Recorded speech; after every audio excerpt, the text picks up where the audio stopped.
directly now to Cape Canaveral for a report from CBS News correspondent Walter Cronkite. This is Walter Cronkite at CBS TV News Project Mercury headquarters on Cape Canaveral. The Redstone rocket is ready. The Mercury capsule is ready. Commander Alan Shepard, our astronaut, is ready. The weather is good, and it is 10 minutes to launch time. The Redstone stands there with Shepard in the Mercury capsule atop it. The weather has cleared considerably after earlier problems with it, but now everything is in readiness, and it is T-9. 9 minutes before this first attempt to put a man into space by the United States is scheduled to blast off. Shepard has been in the capsule for some time now, waiting for this takeoff. The helicopters are about to take off to go out to stand by just off the coast here at Cape Canaveral in case there should be an emergency procedure whereby Commander Shepard should find he must jettison from the rocket on takeoff. Downrange, 7 ships of the United States Navy, numerous aircraft are standing by, waiting for Shepard to come plummeting out of the skies some 16 minutes after his takeoff from here. He has been in his capsule for some 4 hours now, waiting for this takeoff. It has been delayed by numerous small problems, some technical and some weather. This is America's effort after 2.5 years of preparation, 2.5 years since the go-ahead was given to Project Mercury. Alan Shepard, 37 years old, waits in that Mercury capsule you see right beside the cabin of the tall crane, which is called a cherry picker. That cabin is there to give Shepard egress should he find it necessary to leave. At the forward pad area is our correspondent Richard Bate. Come in, Dick. Standing on the launching pad here at Cape Canaveral, the 83-foot-tall Mercury Redstone rocket with astronaut Alan Shepard aboard. He's been there several hours now, up on top of the rocket in the escape capsule, ready to make a rocket ride some 15 minutes in length down the testing range here. Standing right beside the capsule is an escape crane that he can duck into. A liquid oxygen vapor still streaming out the side of the rocket as it stands here in the morning sunshine. The end product of work and hope of some 10,000 people. America's first manned rocket shot. This is Richard Bate. Genius! Oh, yes, I know. And at the forward medical area, where the astronaut will be taken in the case of an abort, an escape from the craft here at the pad, stands Herbert Catlow. Come in, Herb. Helicopters are preparing to take off at this moment to circle about in the eventuality that astronaut Shepard must be ejected early in the flight and that the capsule will land in the immediate vicinity of Cape Canaveral or in the waters just offshore. There are relatively few people here, but those that are here are ready to act if something goes wrong and the astronaut has to be brought back here for treatment. Medical facilities are in this former Hallmark blockhouse. Among the two people standing somewhat nervously here now is First Lieutenant Dolores O'Hara, the 27-year-old Air Force nurse who has been working with the astronauts. She attended Shepard early this morning in Hangar S. Miss O'Hara of Portland, Oregon, has been holding beads counting the rosary. Herbert Catlow at the forward medical area. Charles von Fremd is back here at the press site where we are looking down on the rocket waiting for blastoff. Come in, Charles. Feature scene is in New York's Yankee Stadium, Chicago's Comiskey Park, or Los Angeles' Coliseum. But the 300 reporters, photographers, and technicians here are more excited and tense than any baseball fan. Reporters from all over the United States, plus 62 newsmen from 12 foreign countries are present. Some pace about, some sit ramrod straight, staring at the launching pad where the Redstone sits. A squawk box just announced, T-minus 6 minutes and counting. This is Charles von Fremd at the press site. Downrange, stretched from Cape Canaveral to the landing area, 290 miles away, are the ships awaiting to recover. Shepard, let's go to Bob Lodge there. 5 minutes and counting.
outboard.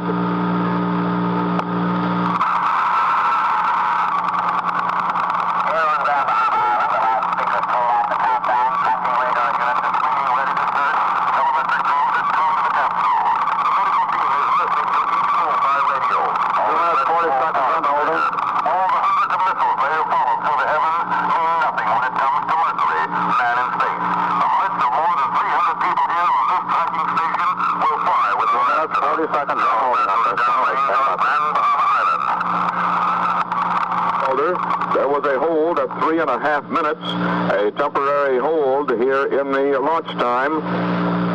We will get a report in a minute. The hold is actually 2 minutes and 40 seconds. 160 seconds to launch time and holding. A hold at about this point is not totally unexpected. These holds in the countdown quite frequently are routine. At a given point in the countdown where it is permissible, the countdown is stopped while the control officer, the launch officer, asks each of the console operators to check his instruments to be sure everything is ready to go. Then he resumes the count. The time here at Cape Canaveral, 9:31, with the count holding at 2 minutes and 40 seconds. We heard from our correspondents downrange there in somewhat garbled reception that we are hoping will clear up before astronaut Shepard lands in their area. We heard from Bob Lodge and Van de Vander and Julian Anthony. Lodge on the carrier Champlain, the command ship of the recovery fleet of 7 ships, and the ship from which helicopters will go forth to pluck this 1-ton Mercury capsule out of the water. Van de Vander on the inboard destroyer, which is the Perry, and Julian Anthony on the outboard destroyer, the Decatur. The count has just been resumed, so we have a little over 2 minutes now to go. Over at the rocket, you see the bleed off of liquid oxygen vapor. That is the topping off process with the last bit of liquid oxygen, one of the mixtures for the high-powered fuel that will power the 78,000-pound thrust Rocketdyne engine and send this Redstone rocket into space. It is 2 minutes and counting, 120 seconds left before this blast off. There goes the cherry picker crane, which gave Shepard egress from his capsule in case it was decided that he must leave it without using the escape procedure. That tower that looks like a TV antenna on top of the capsule contains rockets which can blow the capsule away from the rocket itself if that should be necessary at any point as an escape procedure. We are nearing 1 minute and 30 seconds with the count continuing. Minus 80 seconds. It's minus 80 seconds and counting from Mercury Control. And now, as this last minute begins, what is happening there is the controller in the blockhouse is announcing water flow to full, 35,000 gallons a minute pouring over the flame bucket where the flame from the 78,000-pound thrust engine will go. Then he announces range, ready, lights on, and with T-minus 1 minute and counting. There's T-minus 1 minute, and that process has now begun.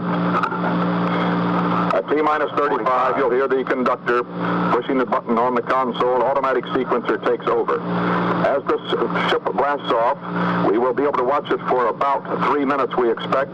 Then you will hear the voice of Colonel John Powers, the information officer here, as he monitors the communication from the capsule itself.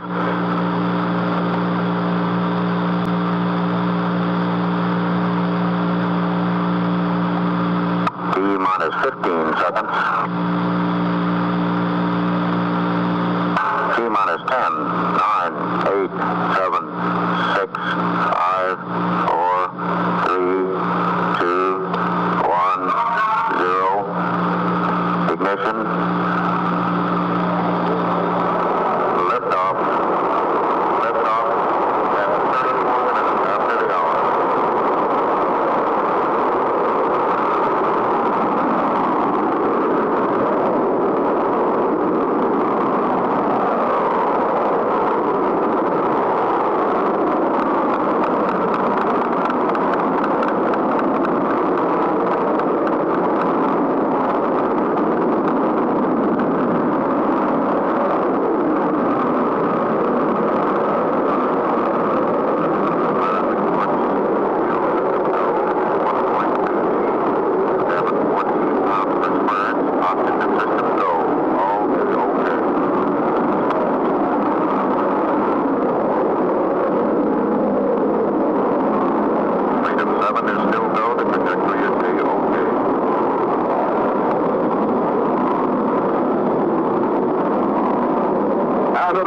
that this Redstone got away all right. It pitched at approximately the right moment, assuming a approximate 40-degree angle. Ignition is still A-OK, full go. Ignition is okay, go, go, came the cry from control.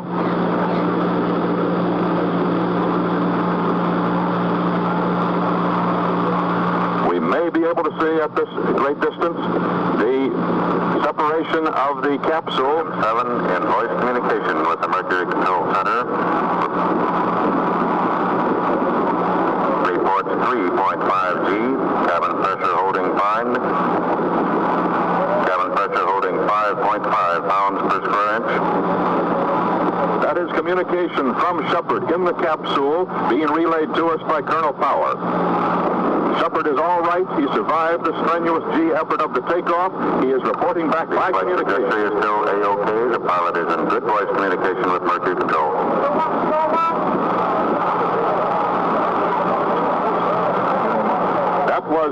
It is now about 2.5 minutes, and although we cannot see any longer, astronaut Alan B. Shepard reports the fuel system is go, 4G, cabin 5.5 pounds per square inch, oxygen go, all systems go.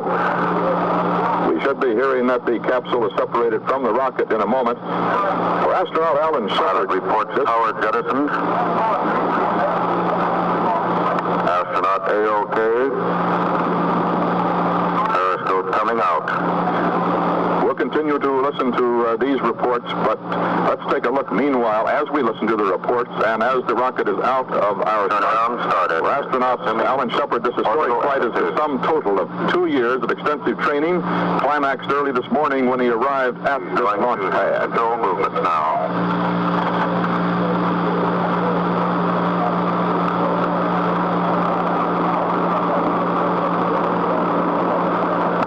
To manual control of the pitch attitude.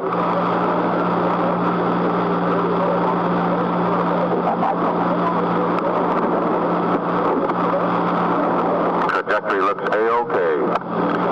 That is Shepard, seen earlier this morning at the end of the capsule. Switching to manual yaw. The voice you hear is Colonel Power. He says that Shepard has just reported he's switching to manual yaw.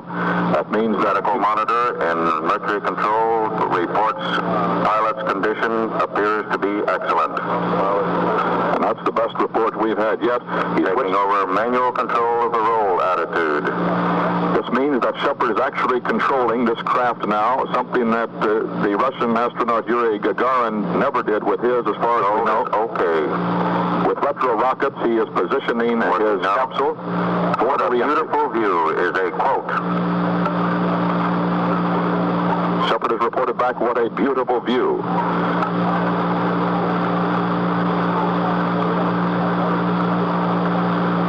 This is the scene of newsmen here at Canaveral.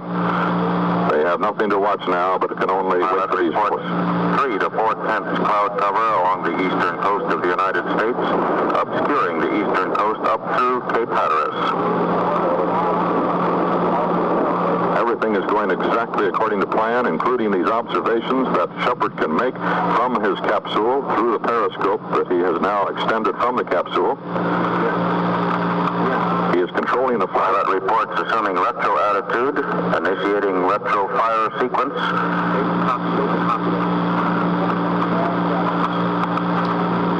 The retro fire sequence. Pilot reports mission very smooth. Fire position will put the capsule back into position for landing in a very short, not in landing actually, but at the apogee of the 115-mile climb. It is at this retro rocket number 1 has fired, where we can expect him shortly to report his condition of retro number 2 has fired.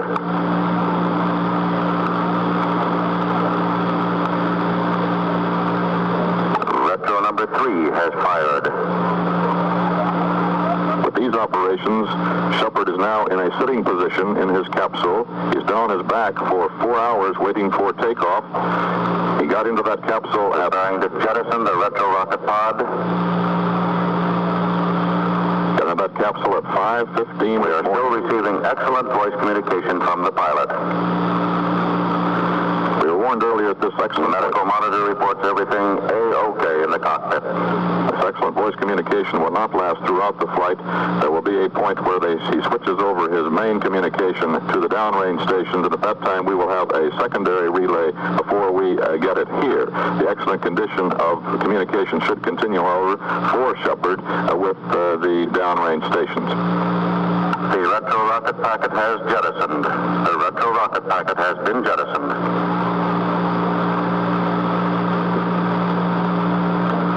The jettisoning of the retro rocket packet means that the capsule is about to go back into its ballistic flight uncontrolled by Shepard. The mission is now 6 minutes and 40 seconds old. Astronaut Alan B. Shepard is still talking to us, working like a test pilot, reporting facts and figures, reporting procedures in the precise engineering manner of a test pilot.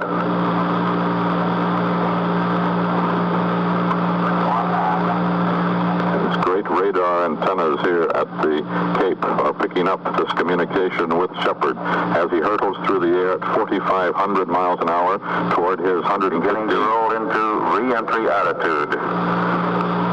He has passed his 115-mile-an-hour apogee, beginning automatic control system operating properly.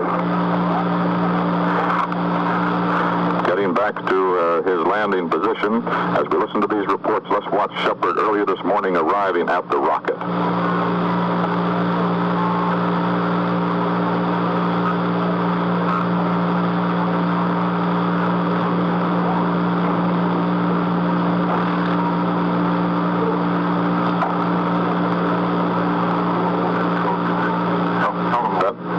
Shepard in his silver spacesuit, 19 pounds of highly complex equipment and a rubber sheet. Spacecraft is beginning to re-enter the Earth's atmosphere.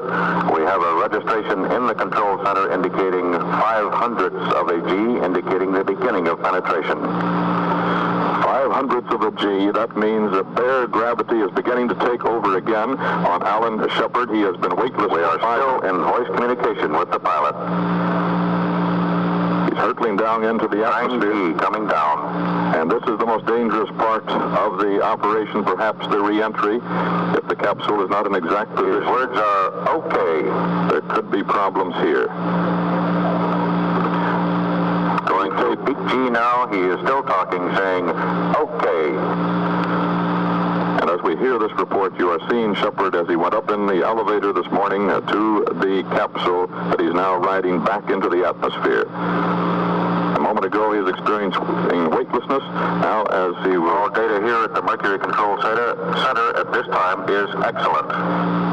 We expect to hear shortly that the parachutes have opened and that he is descending gradually to the ocean again. At that point, he will encounter G-force of 11 Gs, it is expected, which will make him weigh, in effect, some 1,760 pounds. From weightlessness to 1,760 pounds in a matter of a few seconds comparatively. Pilot reports 30,000 feet on the way down. That's the point at which his small parachute is scheduled to open. There's a small parachute which steadies the craft, and then the large 63-foot... Pilot now talking to us via a radio link at Grand Bahama Island, and we're reading him loud and clear. That was where we thought that here at the Cape... The drogue parachute has deployed. The drogue parachute has deployed. That's the drogue parachute. That's the small one, and it means that undoubtedly this mission is going to be successful. The recovery of the pilot is still a problem, of course. The big parachute has to open, but the main factors have been licked. Pilot reports all systems in the cockpit A-OK and operating properly.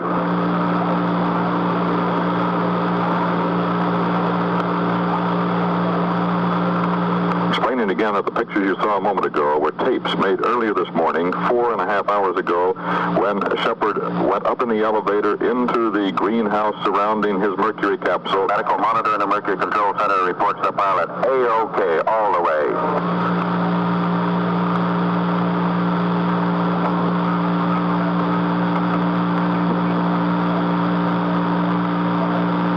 The main parachute parachute has deployed. The main parachute has deployed. The main parachute is open and the space flight is a success. Recovery of the pilot is yet to come, but the control is there. Let's go now to the carrier, see if we can pick up Port Room Bob Lodge.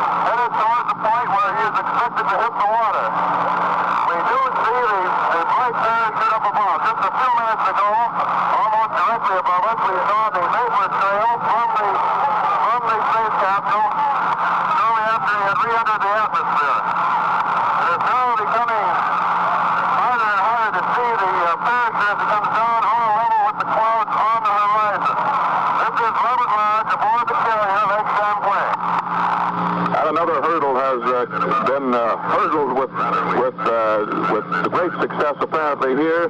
Since the parachute is in sight, it means that the rocket was on target. The capsule is coming down in the nest of ships waiting for it, and recovery should be from here out a simple matter. This is Mercury Control we see by earlier CBS television tape. This is what's going on as they plot Shepard's course through space and into the Atlantic Ocean, 290 miles from here. It sounds like a perfect shot so far. There are still some dangers to be encountered, of course. This 9 by 6 foot capsule will shortly plunge into the Atlantic. It has a pneumatic bag on the bottom to cushion the shock. The parachute must be jettisoned. It is hoped that the capsule does not turn on its side, in which case it could ship water, as did the capsule with Ham, and that problem has not been solved, we have been led to believe. But since Shepard is in good shape, he is capable of climbing out of the capsule himself and into a raft. The helicopters, apparently, as Bob Lodge reported a moment ago from the Champlain, are hovering overhead at this very moment, so it looks like this mission is as close to 100% successful as man could wish. The shot from here, as you saw, was beautiful. The rocket rose from here very slowly, majestically, gaining strength and speed as it went. And forces downrange report a visual sighting of the spacecraft descending in the parachute or hanging from the parachute. We just had a report at the press site, the one you heard from Bob Lodge a moment ago, that the parachute has been sighted. Let's go back to Bob Lodge at the Champlain.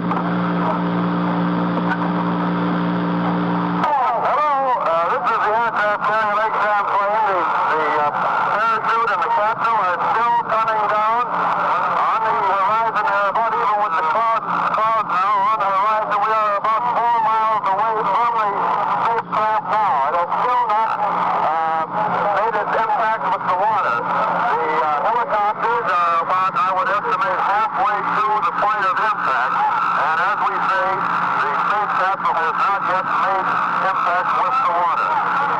In that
wait for a further report from Bob Lodge at the Champlain regarding the recovery of astronaut Shepard, the first American to fly into space.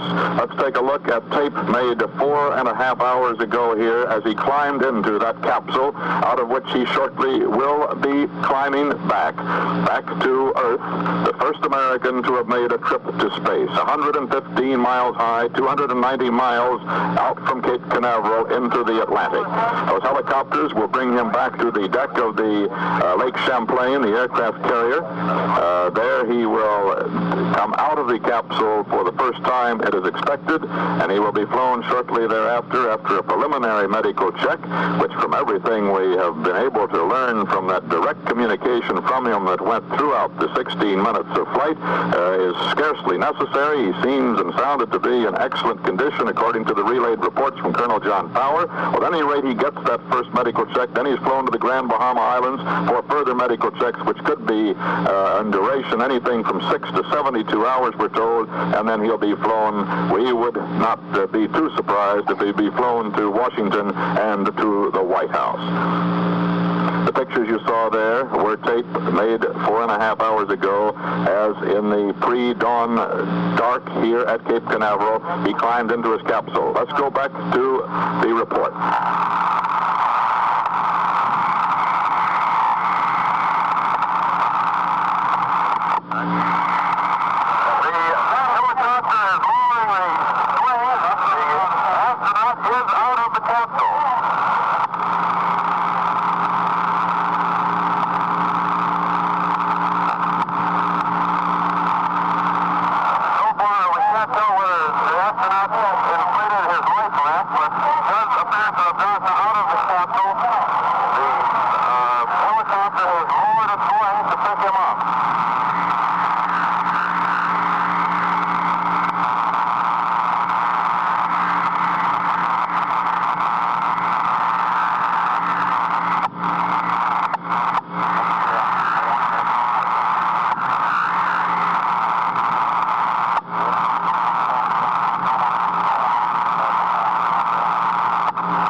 Does turn out that Shepard has left the Mercury capsule. That was one of the alternate procedures available to him, although not presumably the first choice. The first choice was to stay in the capsule and let the helicopters pick it up. We do not know the attitude of the capsule in the water there. Haven't had that report yet. If it turned on its side, it is possible it was shipping water, and Shepard chose to leave the capsule and be picked up directly by the helicopter. The scene you are seeing on your screen is Alan Shepard has just climbed out of the capsule, and they are now trying to get him up into the helicopter. Lifting the capsule out of the water, they've already hooked it. We can see it plainly as the helicopter lifts the capsule, and as it's flying along to return here to the deck of the carrier Lake Champlain. We can't be more than a mile and a half or 2 miles away from them now. Flying overhead are at least 2 of the tracking planes that were out here, as well as 4 or 5 helicopters to convoy the lead helicopter and the spacecraft back to the deck of the carrier Lake Champlain. the scene on your screen is the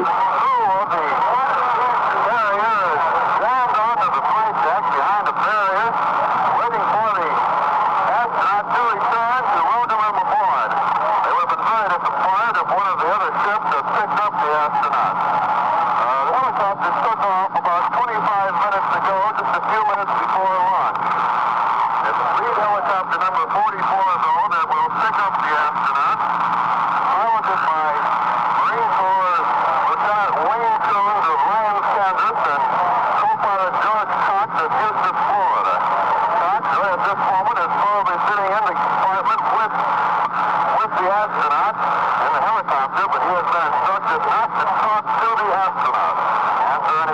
questions you may have, they were told, but no one, especially newsmen, will be allowed to ask him any questions until he has been debriefed by doctors. The purpose is to avoid leading questions that may affect Shepard's reaction to his flight in space. These are newsmen at Cape Canaveral at the press site as they are getting briefings from public relations officers here. Helicopter is approaching the carrier now. This is a matter of only half a mile away. The crew is jammed up on the several decks of the carrier here, waiting for him to arrive, as well as down on the flight deck of the Lake Champlain.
was helping to lower the spacecraft to the deck. Because now the astronaut has just climbed out of the helicopter in his gleaming aluminized spacesuit, gleaming in the sun. The two doctors have already begun their debriefing. They are talking to him. Only official NASA photographers are allowed close by. A loudspeaker has just gone up from the crew that's just standing aboard. He's walking to the rear of the helicopter. He was supposed to have walked immediately over to a special ladder, taking him down to the debriefing room, but instead he has gone over to the space capsule, is standing up on the platform that is resting on, and reached inside of the space capsule to get his space helmet. He's removed the space helmet. He's looking around inside for something else. Now jumped down off the capsule. Seems to be in good spirit, walking normally, seems to be in very good condition. He's walked over now to the port side of the flight deck, asked the doctor to go ahead of him. There's a special railing there to be sure he wouldn't go over. Quickly jumped down a ladder of about 6 or 7 steps, and he's walking along a catwalk now very casually to the Admiral's in-port cabin, where the two doctors will conduct their briefing.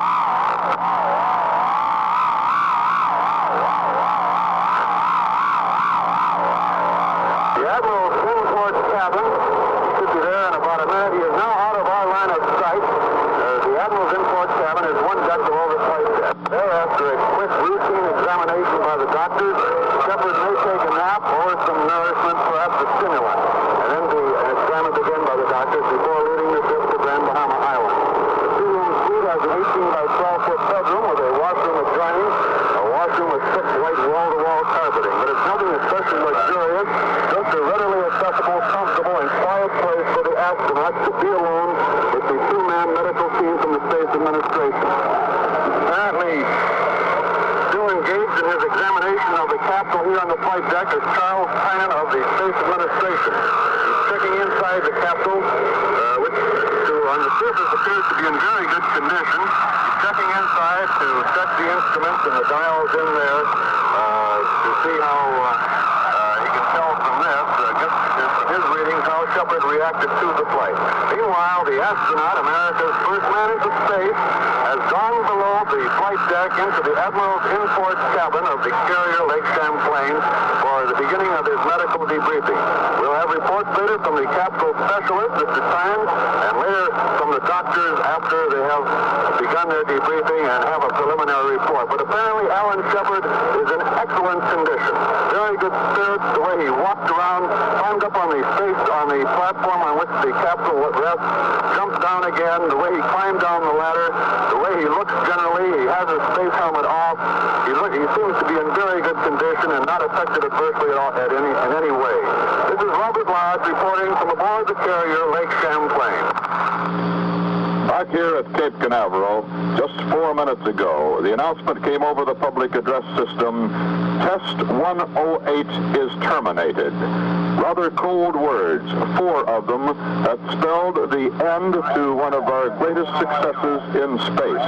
A success that went with 100% perfection, it appears, in every sense of the word. As a matter of fact, no one here had really anticipated that the entire operation would take but 25 and a half minutes. The flight itself, 16 minutes. The recovery, less than 10 minutes from the time Alan Shepard landed his spacecraft in the waters of the Atlantic, exactly on target 290 miles from Cape Canaveral, until he was lifted onto the deck of the carrier by helicopter. And as you heard, he is in excellent shape, apparently. He seems to be, of course, delighted with what has transpired here this morning. And of course, at Cape Canaveral, there is nothing but excitement and happiness now. And if there is happiness here, it must be reflected 1,000-fold in 2 homes elsewhere in the country. At Virginia Beach, Virginia, where Mrs. Shepard, the 2 Shepard children, girls 9 and 13, and the niece who has lived with them most of their lives, who is also 10 years old, they listened and heard this report that their father and husband had become America's first spaceman. And also, Alan Shepard's father, Alan Shepard himself, this is Alan Shepard Jr., the astronaut, well, Alan Shepard and Mrs. Shepard heard the news in Derry, New New Hampshire, where their flag-bedecked home is now the scene, we presume, of congratulations from all of their neighbors who also were anxiously waiting the returns from this flight. Here at Cape Canaveral, the question now is simply one of waiting for further reports from downrange. Cape Canaveral's part in this operation ended with the last telemetry report, and as you heard a moment ago, Test 108 is terminated. Test 108 being the Mercury Redstone launch of our first man into space. These are the guards at the entrance to the Mercury Control Center, right behind our CBS television news headquarters here on the Cape. The pad is empty now, except for workers congratulating themselves over there. We saw a picture of that just a moment ago. We did not interrupt to identify the picture because we were getting that fascinating report from Bob Lodge, making history as Shepard returned to the deck of the carrier Lake Champlain. The Lake Champlain will turn and steam toward the Grand Bahama Islands, but Shepard will take off from its deck shortly.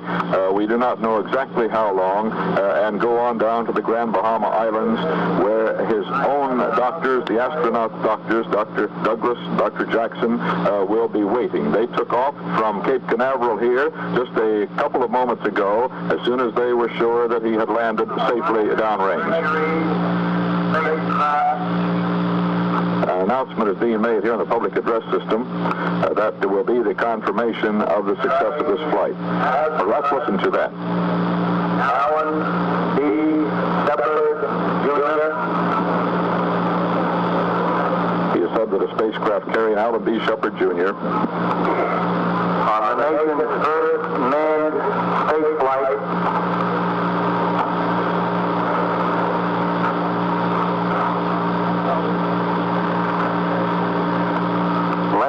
in the Atlantic Ocean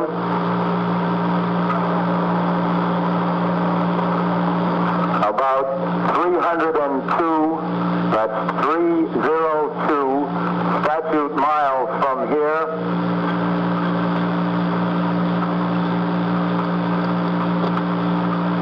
at 9:49 a.m. Eastern Standard Time.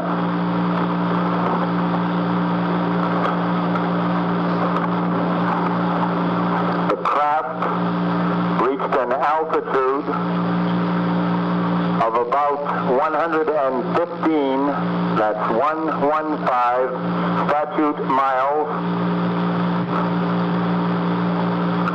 and a speed of approximately 5,100 miles an hour, 5100 miles an hour. The suborbital flight of the Mercury Redstone 3 required 15 minutes, 15 minutes. Preliminary data indicate the pilots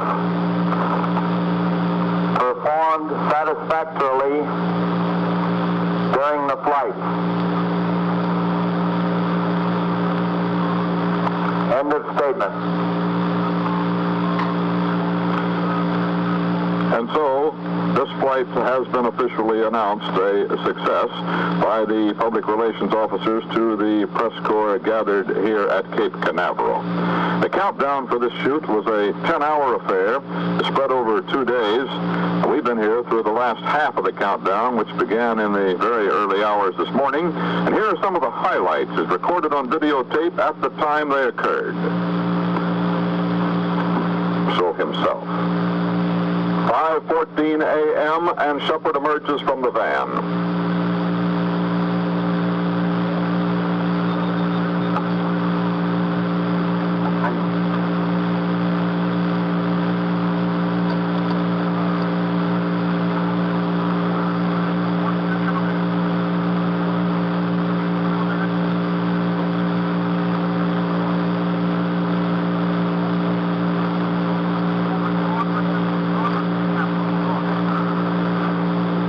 Shepard has left the van, walked to the 18 steps over to the elevator. He had applause from the 120 people surrounding the gantry, and now rides up in the elevator.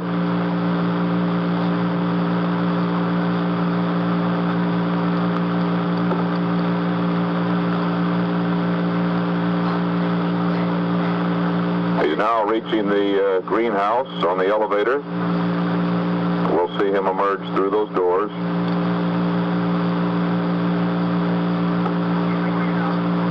Comes into the greenhouse, greets the workers there.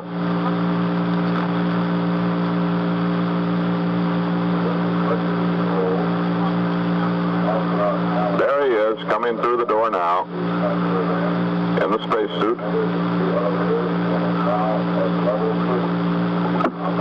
He is at what is known as level 3, the greenhouse, 65 feet up the gantry, and is taking the first look on this morning at the Mercury capsule, with which, of course, he is so intimately familiar.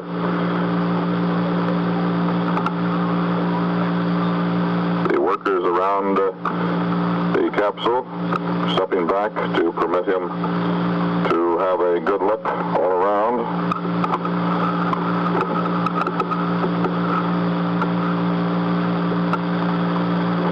Making his own inspection. He has, of course, been thoroughly briefed. He has had many simulated rides in capsules just like this. This capsule itself, a $5 million product of the McConnell Aircraft Company in St. Louis, which was the prime contractor for the capsule, crammed with electronic equipment that not only will report the spacecraft's ride through space, but will permit Alan Shepard there to report back by radio each sensation as the ride is made. Also, with the many wires attached to his body, it will report back automatically biological information as to how he is withstanding the ride. Shepard has not pulled down the visor on his helmet as yet. Now he's going into the capsule. He's placed his right foot in the capsule and pauses for a moment.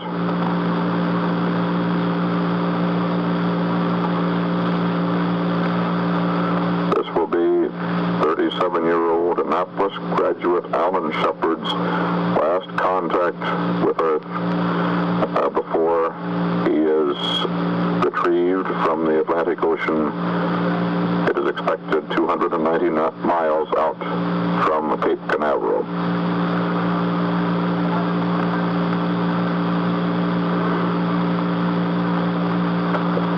A last-minute conference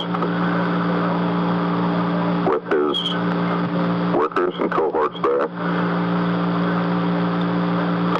Once he gets his feet into the capsule, eases down into it, takes his place on the contour couch, specially built to his own measurements.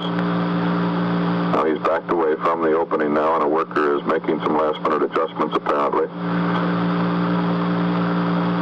Once he's eased down into that couch, the workers will lean back in, tighten the fastenings that will hold him firmly into the couch, make the connections to the various electrical equipment that fills that spacesuit and provides his communications and the biological report back from his body.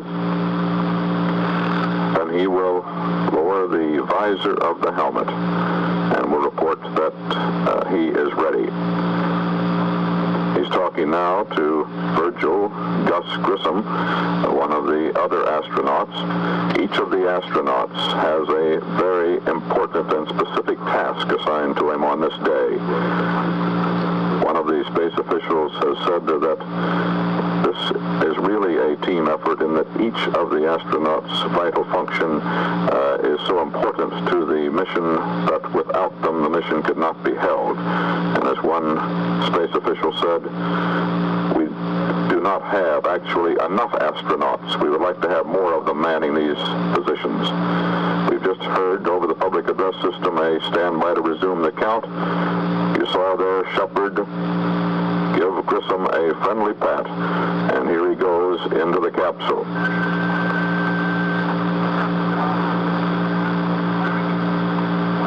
They're taking off the plastic coverings of his shoes, which have protected his space shoes the time since he got on. 5:20 a.m. and astronaut Alan B. Shepard, Lieutenant Commander, United States Navy, enters the Mercury space capsule that he hopes to ride into space, with the hopes of America riding with him. It's lowered into the capsule.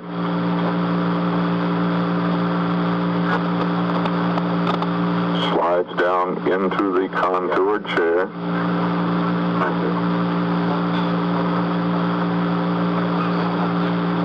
And takes his position prone on his back in that capsule. In this position on his back, so that the weight of the tremendous force of gravity as he is blasted off of the pad will be evenly distributed over his body. He lies in this position, his arms strapped to control panels on either side. And then as the capsule separates from the rocket some 40 miles in the sky, he slowly assumes a position which is almost upright, sitting upright during the 5 minutes of weightlessness at the apogee, the top of the 115-mile ride into space. As he controls the craft himself, turning it with retro rockets at that position, he resumes a landing position, which is, again, in his case, inside the capsule, flat on his back. The capsule itself flies through the air with the blunt end forward, the full 6 feet of the base of the rocket. The base of this rocket is a fiberglass material that is heat resistant and heat dissipating. That will be one of the critical points of this ride as he re-enters the atmosphere from that 115-mile height. It is essential that the rocket's position be exact and that the heat, the tremendous heat of that re-entry at 4,500 miles an hour into the atmosphere be made with that heat-resistant bell bottom of the capsule downward. If by any chance the capsule should be off of that position, the danger of burning up in the atmosphere is immense. Parachutes will blossom from the capsule at that point to steady it so that the ride through the atmosphere will be assured as a steady one, and also, of course, to slow it for the landing in the ocean. 6:06 a.m. and the hatch has been closed, leaving astronaut Alan Shepard alone in the Mercury capsule, which in approximately 1 hour and 25 minutes, if all goes well, will launch him into space. The count now is T-80 and holding. That began at 6 a.m. A hold estimated to be 10 minutes. No explanation as to why this hold. It could be for any of many reasons, but the countdown is delayed. If the hold is lifted and the countdown resumed at 10 minutes, the launch would come at 7:30 a.m. They are now starting the pressure checks on the capsule itself. There, the pressure checks on Commander Shepard's spacesuit, that 19-pound silver spacesuit that he wears, have been completed. The hatch has been bolted closed. Numerous bolts hold that hatch cover on for this jolting ride into the 115-mile altitude that is.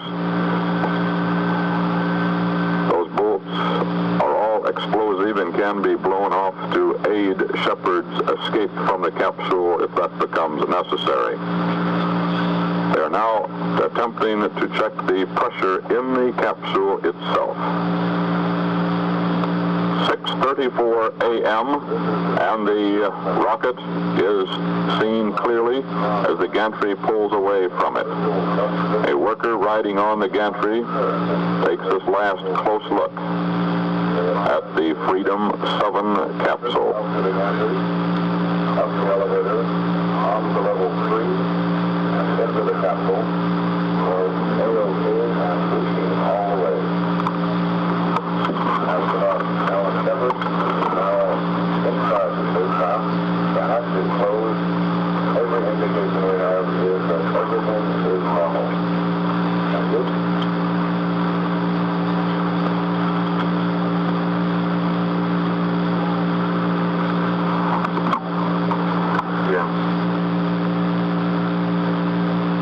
Let's now take another look at the spectacular launch of this Redstone rocket carrying Commander Shepard into that flight at T-minus 60. The countdown is on. We can hear it again, and we can watch the rocket take off.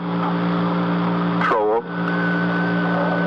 And now, as this last minute begins, what is happening there is the controller in the blockhouse is announcing water flow to full, 35,000 gallons a minute pouring over the flame bucket where the flame from the 78,000-pound thrust engine will go. Then he announces range, ready, lights on, and with T-minus 1 minute, and there's T-minus 1 minute, and that process has now begun.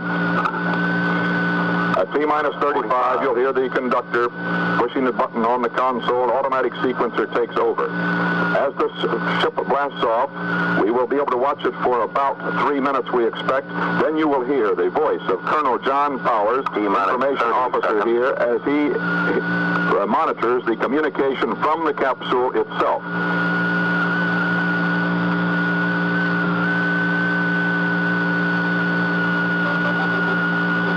T-minus 15 seconds. T-minus 10, 9, 8, 7, 6, 5, 4, 3, 2, 1, 0. Ignition. Liftoff. Liftoff at 34 minutes after the hour.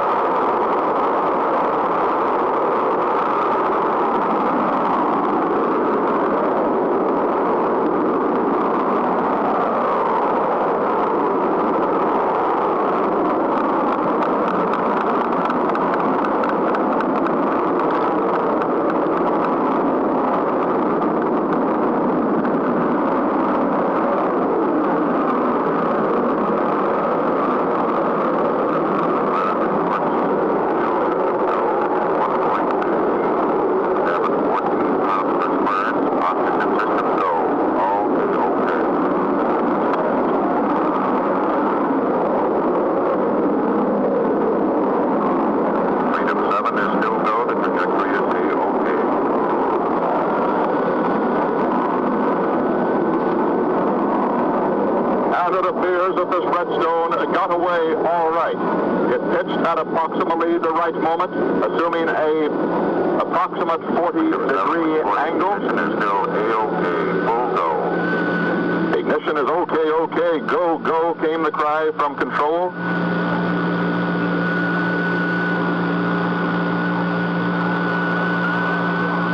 We may be able to see at this great distance the separation of the capsule. 7 in voice communication with the Mercury Control Center.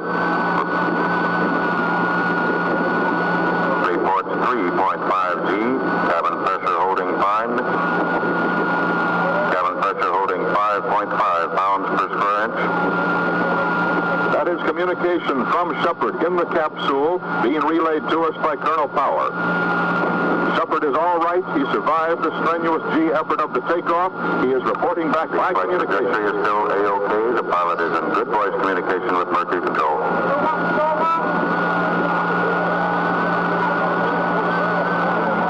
That was It is now about 2.5. That was the takeoff of this rocket just 55 minutes ago from Cape Canaveral. A launch that we now know was completely successful as far as all indications are at this early point, completely successful in every way.